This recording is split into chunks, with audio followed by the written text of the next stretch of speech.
Isa lang. Bakit po paikot-ikot kayo sa nag-iisang ahensya? Wala na po ba kayong pakialam doon sa iba? Anong klaseng gawain ito? Paano tayo makakagawa ng isang matibay, ng isang katanggap-tanggap na investigasyon? Kung sa dinabi-dami ng mga ahensyang nabigyan ng ganong klaseng pondo, isa lang ang tutugisin mo. Kaya nila ginagawa ito para sa impeachment. Isa sa paraan, baka sakaling makakuha siya. Hindi po ganun nga eh. Baligtad po ang nangyari eh.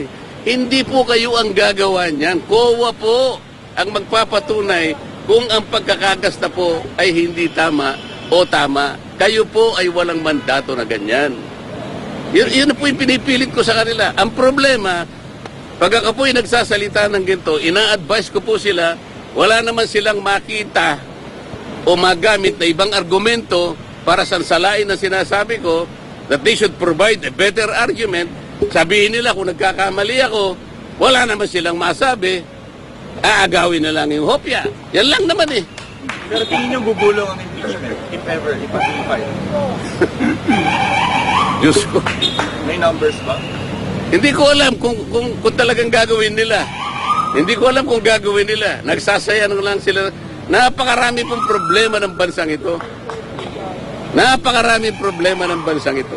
Dahil sa nangyayari, may nakikita ba kayong constitutional crisis? Maaring mangyari yun. Bakit po? Tingnan po ninyo. Sino po yung kanilang pinagdidiskatahan?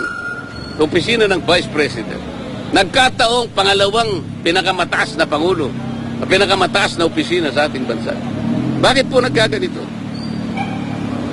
Kung meron mang nakita, kung meron, bakit hindi hayaan po yung proseso na gumulong? Ba't hindi hayaan yung opisina ng COA na siya yung magsabi sa atin sapagkat sila yung merong mandato? Kung gusto nyo talagang gugulin ang panahon ninyo sa ganito, tawagin po natin lahat ang mga opisina na pinagkalooban ng confidential fund. Palagay ko, maski si Speaker Martin, merong confidential fund. Thank you, sir. Ang Pangulo, merong confidential fund. Kung last na lang po, sinabi po ni Congressman Pulong Duterte kay Vice President Sam na ikinakahiya niya na namiyembro siya ng 19 Congress. Ikaw po bilang Congressman, ano po masasabi? Nalapit na ako mapahiya. Nahihiya na nga rin ako eh. Siguro nahalata ninyo eh. Nakakahiya talaga. Hindi ito yung House of Representatives na pinusukan ko noong 2004. Hindi po ganito. Malapit na po akong mag-graduate next year. Ngayon ko pa makikita ang lahat na hindi dapat gawin ng isang institution kagaya ng House of Representatives. Ang House of Representatives po ay isang parliamentary institution. Dito po ginagawa ang lahat ng pagdidebate. Lilitaw po dito yung makatwirang pangangatwiran kung anong argumento ang mabisa.